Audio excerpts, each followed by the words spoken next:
الحمد لله رب العالمين. أشهد أن لا إله إلا الله وحده لا شريك له،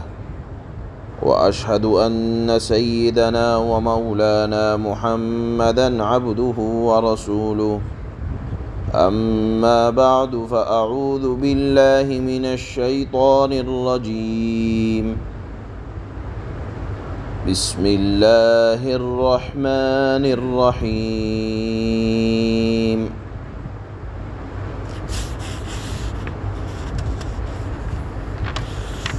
يا أيها الذين آمنوا لا ترفعوا أصواتكم فوق صوت النبي ولا تجهروا له بالقول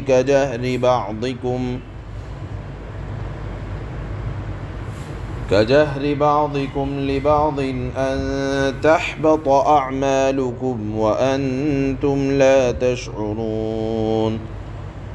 إن الذين يغضون أصواتهم عند رسول الله أولئك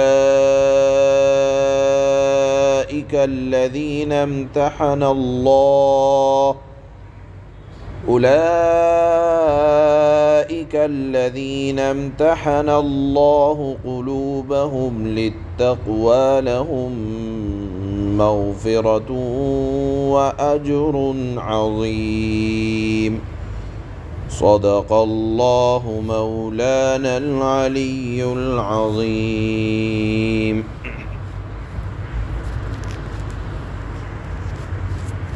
جیسا کہ اس سورت کے شروع میں بتایا جا چکا ہے کہ اس سورت کے بنیادی مضامین میں سے ایک مضمون یہ ہے کہ ہمیں معلوم ہو کہ نبی کا احترام کس طرح اور کس درجے میں اور کیا رخ اختیار کیا جائے گا، اس میں اللہ نے ہمیں کیا تعلیم دی ہے۔ اس سورت کے دو بنیادی مضمونوں میں سے ایک مضمون یہی ہے۔ کل کی آیات میں یہ بات اللہ نے ارشاد فرمائی کہ دیکھو، عام مسلمانوں کو خطاب کر کے اللہ نے ارشاد فرمایا کہ اللہ اور اس کے رسول کے سامنے اپنی رائے مت چلاؤ، اور کسی بھی بات میں اللہ اور رسول کی اجازت سے پہلے رائے دینے کی کوشش نہ کرو، اور اللہ سے ڈرتے رہو، وہ تمہاری ساری باتیں، ساری حالتیں جانتے ہیں۔ آپ کے ذہن میں ہوگا یہ مضمون کہ ایک وفد آیا تھا، حضرات صحابہ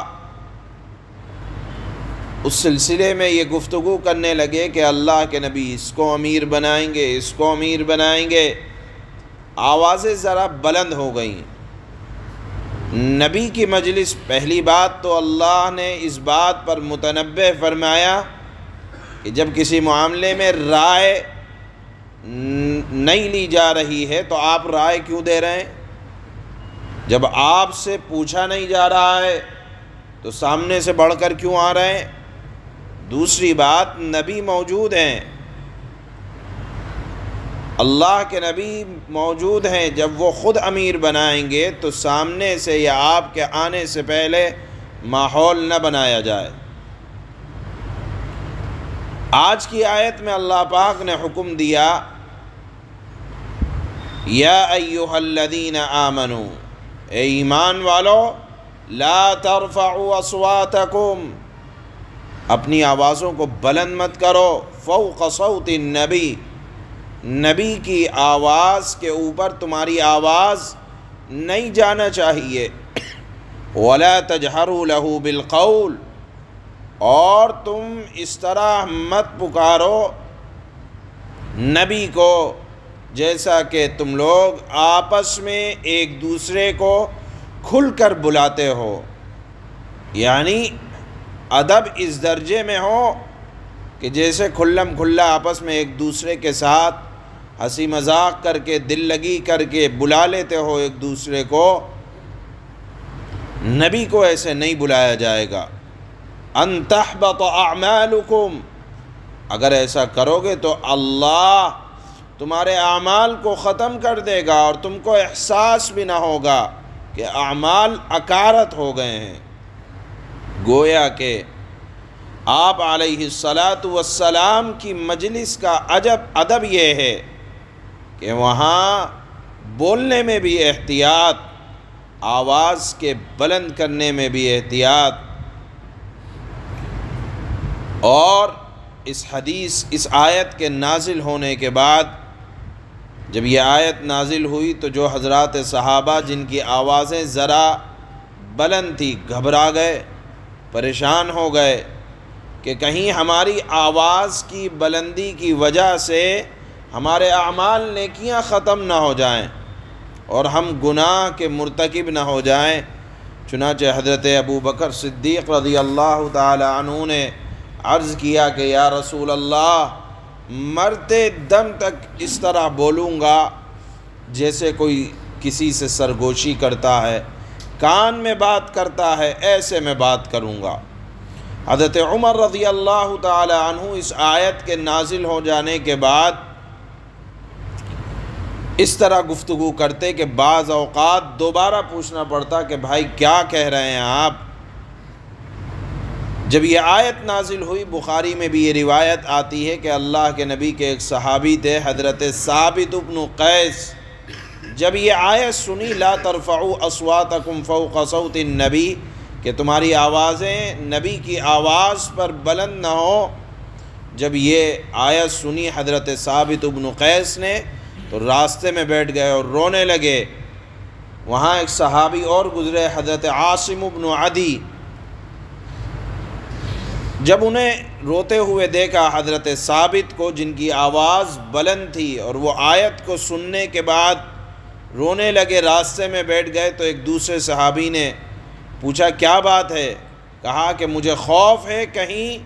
یہ آیت اللہ نے میرے ہی بارے میں نازل نہ کی ہو۔ یہ حضرات صحابہ کی زندگی تھی کہ اگر کوئی عمل دیکھتے اور دیکھتے کہ میرا عمل اس سے مطابق ہو رہا ہے تو سمجھتے کہ شاید یہ حکم میرے ہی لیے ہے، چنانچہ آواز سے رونے لگے۔ گھر گئے، حضرت ثابت اپنی بیوی سے کہا کہ میرا استبل کھولو جہاں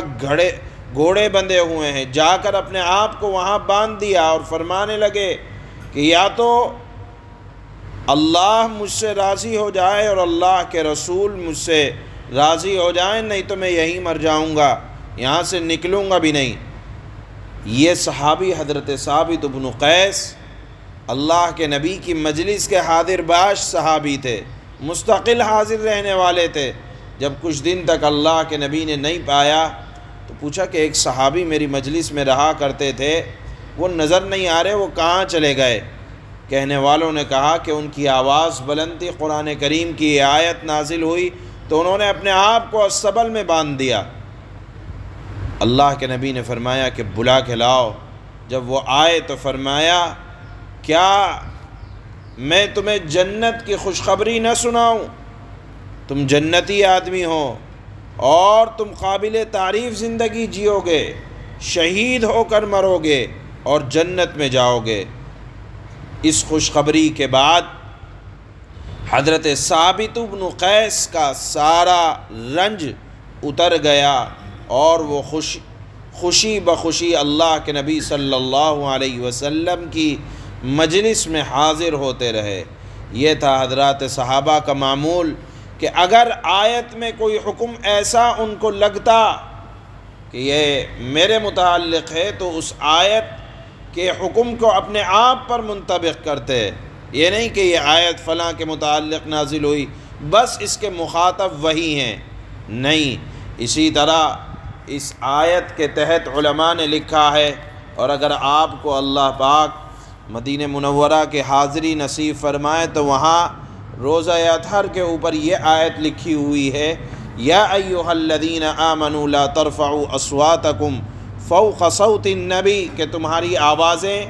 نبی کی آواز پر بلند نہ ہوں۔ اس لیے وہاں حاضری دینے والوں کو یہ کہا جاتا ہے کہ جس طرح نبی اپنی زندگی میں حیات تھے، اسی طرح آپ اپنی قبر اطہر میں آج بھی حیات ہیں، لہذا حاضری دینے والے وہاں اس ادب کو ملحوظ رکھیں کہ آوازیں بلند نہ ہوں، اور اگر بلند ہوں گی تو تمہاری نیکیاں بھی اللہ پاک ختم کر دیں گے۔ آیت میں اللہ نے فرمایا لہذا آج بھی اگر وہاں کوئی جاتا ہے تو حکم یہ ہے کہ اگر زور سے بولتا ہے تو زور سے بولنا، اللہ کے نبی صلی اللہ علیہ وسلم کی قبر اطہر کے پاس آج بھی بولنا علماء نے لکھا ہے آپ کی عزت، آپ کے احترام کے خلاف ہے اور مکروہ ہے۔ اسی وجہ سے روایت میں آتا ہے، ایک جگہ پڑھنے کو ملا کہ حضرت عمر رضی اللہ تعالی عنہ نے اپنی خلافت کے زمانے میں 2 آدمیوں کو دیکھا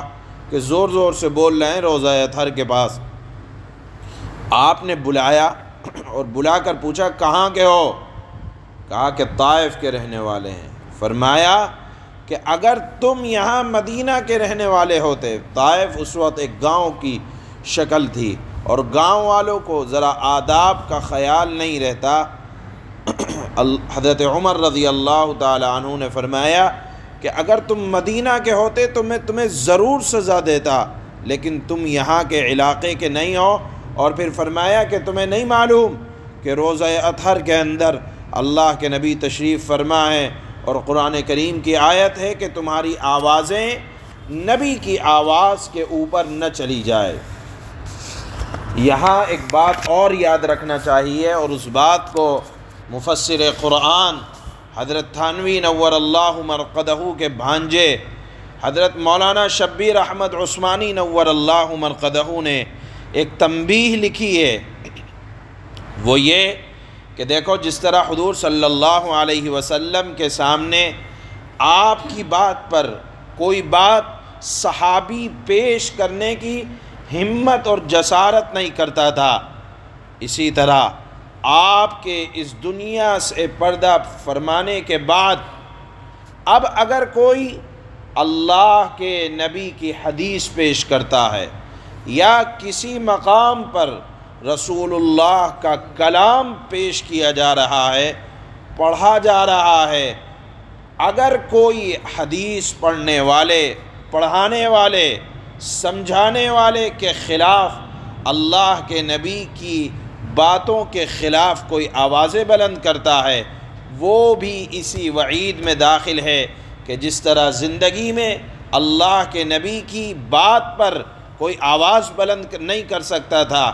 آپ کے تشریف لے جانے کے بعد اللہ کے نبی کے نائبین اور خلفاء اور اولو الامر کے ساتھ اسی درجے سے پیش آنا چاہیے کہ اگر کوئی اللہ کے نبی کی بات پیش کر رہا ہے، سر تسلیم خم ہے، جو مزاج یار میں آئے، اللہ کے نبی کی بات پیش کر دی، زبان نہیں کھلے گی، اگر کھلے گی تو سمجھ لیجئے کہ اللہ کے نبی صلی اللہ علیہ وسلم کی شان میں گستاخی ہو رہی ہے، اور اللہ اپنے نبی کی شان میں گستاخی کسی درجے برداشت نہیں کر سکتا۔ جس طرح آپ کی زندگی میں آپ کی رائے کے خلاف یا آپ کی مجلس میں آپ کی آواز کے اوپر کوئی آواز نہیں ہو سکتی، اسی طرح جس مجلس میں اللہ کے نبی صلی اللہ علیہ وسلم کی احادیث یا آپ کی باتیں، حدیثیں در حقیقت یہ اللہ کے نبی کی باتیں ہیں، آپ نے جو فرمایا، آپ کے مجلس میں جو باتیں ہوئیں، ان باتوں کے خلاف یا ان باتوں سے اوپر اٹھ کر کوئی بات کہے، یہ بھی اتنا ہی بڑا جرم اور گناہ ہے جیسے کوئی اللہ کے نبی کے سامنے بیٹھ کر ان کی آواز سے اوپر کوئی اپنی آواز اٹھائے۔ یہاں علماء نے لکھا ہے کہ اس بات کا خیال رکھنا چاہیے کہ نبی کی آواز، نبی کی بات کے اوپر کوئی بات نہ ہو، یہ حقیقت اللہ کے نبی کے سامنے بھی یہی حکم تھا، اور اللہ کے نبی صلی اللہ علیہ وسلم کے پردہ فرمانے کے بعد بھی یہی حکم ہے کہ حدیثوں پر آوازیں بلند نہ ہوں۔ اسی طرح یہاں لکھا ہے حضرت تھانوی نور اللہ مرقدہ نے کہ اگر کسی نے کسی صالح بزرگ کو اپنا مرشد بنایا ہوا ہے اور اس کو اپنا رہبر اور رہنما بنا رکھا ہے، تو اس کے ساتھ بھی اس طرح کی گستاخی، بے ادبی، یعنی جو آپ کو دین سے ملائے، دین سے جوڑے، اس کے ساتھ بھی کسی طرح کی گستاخی، یعنی جو اللہ کے نبی کا نائب ہو اس کے ساتھ بھی بے ادبی اور گستاخی، یہ انسان کو بسا اوقات اس کی نیکیوں کے چلے جانے کا سبب بنتی ہے۔ اس بات کو حضرت تھانوی نور اللہ مرقدہ نے بیان القرآن میں نقل فرمایا ہے۔ چنانچہ اس مضمون، ان آیات میں بھی اللہ نے اپنے نبی کا احترام کس درجے امتیوں پر لازم ہے اس کو اللہ نے بیان فرمایا ہے۔ اللہ فرماتے ہیں یا ایھا الذین آمنوا لا ترفعوا اصواتکم فوق صوت النبی ولا تجہروا له بالقول كجهر بعضكم لبعض أن تحبط أعمالكم وأنتم لا تشعرون۔ اے ایمان والو، اپنی آوازیں نبی کی آواز سے بلند مت کیا کرو، اور نہ ان سے، یہ دوسرا حکم ہے۔ تیسرا حکم یہ ہے، اور نہ ان سے بات کرتے ہوئے اس طرح زور سے بولا کرو جیسے تم ایک دوسرے سے زور سے بولتے ہو، کہ کہیں ایسا نہ ہو کہ تمہارا کوئی جملہ رسول اللہ کے دل کو ٹھیس پہنچا دے۔ ایک دوسرے سے جس طرح زور سے بولتے ہو نبی سے مت بولا کرو، کہیں ایسا نہ ہو کہ اس جملے کی وجہ سے تمہارے اعمال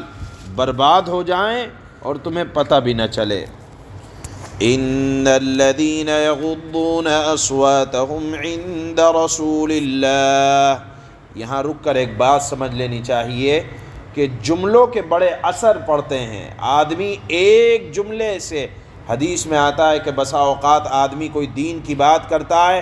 اور وہ جملہ انسان کو جنتی بنا دیتا ہے، اللہ کو پسند آ گیا، اور بعض اوقات انسان کوئی ایسا جملہ دین کے متعلق کہہ دیتا ہے کہ وہ جملہ انسان کو جہنمی بنا دیتا ہے۔ اس لیے دین کے متعلق بڑا سوچ سمجھ کر انسان کو گفتگو کرنی چاہیے۔